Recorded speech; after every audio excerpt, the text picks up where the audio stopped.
place where we're sitting right here, my granddad bought the relinquishment to this 160 acres in 1896. He raised his family here. My dad was born in 1920. He then he was in school and helped his dad farm.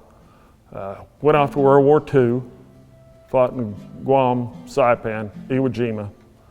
Very fortunate to have him come back from those. And then he came back from that and started a family, and I was his second born. I have an older sister named Joy. But Dad was a school teacher, my mom was a school teacher, but he also farmed and ran a custom harvesting operation. So I think I started driving combine for him when I was 13. I think I was 17, I bought my first combine, and I joined my dad on the harvest run. I guess I was just kind of born into this. My grandpa was a farmer, my dad was a farmer, I'll be a farmer, and hopefully my grandson will be a farmer. If I had a mission statement, be honest, work hard and smart. There's a difference there. There's some people that work hard and don't do the right things. And then you have to have a positive attitude. Even when things are bad, you kind of have to have a positive attitude and know that it's going to get better. How does my day start? I'm usually up, if we're not raking hay or something like that first thing in the morning, I'm up 5:30 or 6, have my first cup of coffee. Lots of mornings my wife fixes breakfast from our homegrown eggs, which I'm very proud of. And then I'll catch the news and weather so I can determine what we're going to do that day. Most of the time the help shows up at 8 o'clock, and then I give them their duties for the day. My day ends whenever the work is finished. So sometimes that's 2 o'clock in the morning, sometimes it's not at all. And sometimes we're through by 5 o'clock. What was my biggest failure in our operation? And I don't know whether I could really call this a failure, or maybe it was a gift. When our first child was to be born, my wife was a school teacher, and she said she'd like to take a leave of absence for that year. Our daughter was born in January, and my wife took the rest of the year off, and our crop hailed out that year, completely. I'm here with no crop to harvest, and a wife and a child and no income. I did have a big square baler, so I decided, I can do custom work. So I took on every job I could find. And I was about the only big square baler in this vicinity. So I got lots of job offers. That would have been I believe in 1989, so big square bales were pretty popular at that time. We did custom work, we diversified our farming operation somewhat. So, as I said, maybe it was a failure, maybe it was a gift. Biggest accomplishment was to raise my family on this family farm. And because of that, I was also able to help take care of my parents in their waning ages. Also, my kids played sports. We were able to go to the ball games. I could work my schedule around where I could get loose. My children showed animals in FFA, and those were some of the best times ever. Jana and I would go out and watch the steer. Jessica would work her lambs. She washed her heifers. We did these things together. So my biggest accomplishment is just to raise my family here on this family farm, and hopefully they've learned some values from what we did together. Probably the biggest game changer for me was a big square baler. I was doing some hay work. I had one small square baler, and I was working my tail off. My wife and she'd come rake for me, I'd go swath hay. We'd bale hay all night. I said, there's got to be a better way.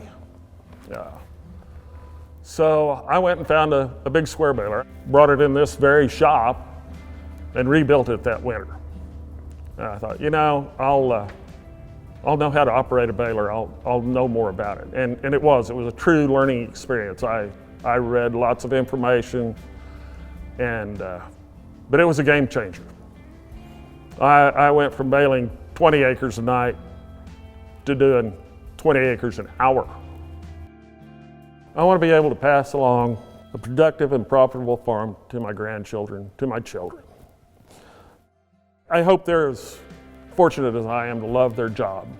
And that's one of the things about farming is you have to love it. That's just part of it. So that's my real ambition, is to pass this on to future generations and hope that they can maintain it as a profitable entity in Alfalfa County. I've served on the co-op board. I think I was on there for approximately 9 years.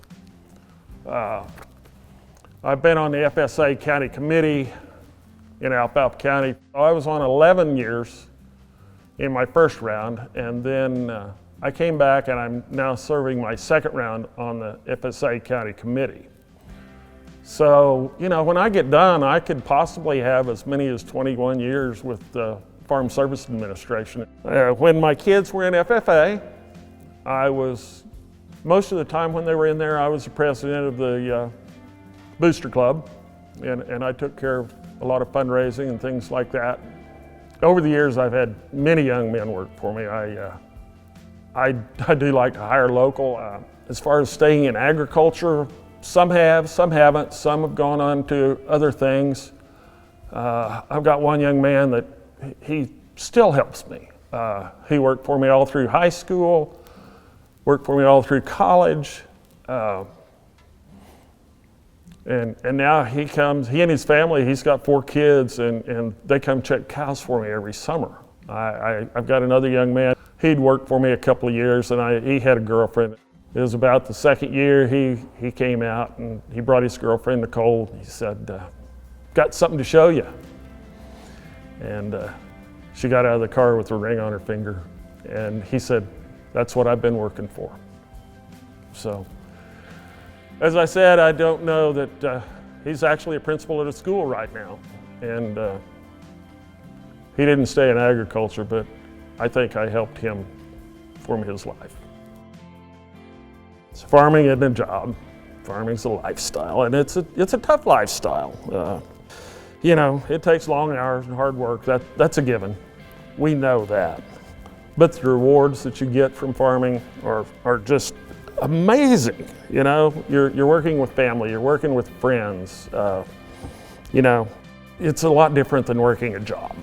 But seeing that newborn calf come to life before your eyes, that's just, not everybody gets to see that. Harvesting a bountiful wheat crop, the smell of fresh mown hay, sitting on the back of the pickup watching the clouds, hoping it doesn't rain before your hay toughens up where you can bale it. These are a few of the things that only us as farmers get to see them, and when you do that, you realize God has blessed you. We do a lot of hay baling, and that's always kind of been one of my problems, is getting the hay off the field. Every once in a while, I have to call somebody and say, hey, I don't have time to get hay off the field. I need some help. I know that a telehandler would be more efficient at doing this. So I feel like it'd be a huge asset for me on moving hay from the field to the barn and from the barn to the truck. So I just think it'd be a great asset. With a long history of business with Livingston Machinery and being a true family farm, I just feel like we're as well qualified or better qualified than anyone else that's been nominated.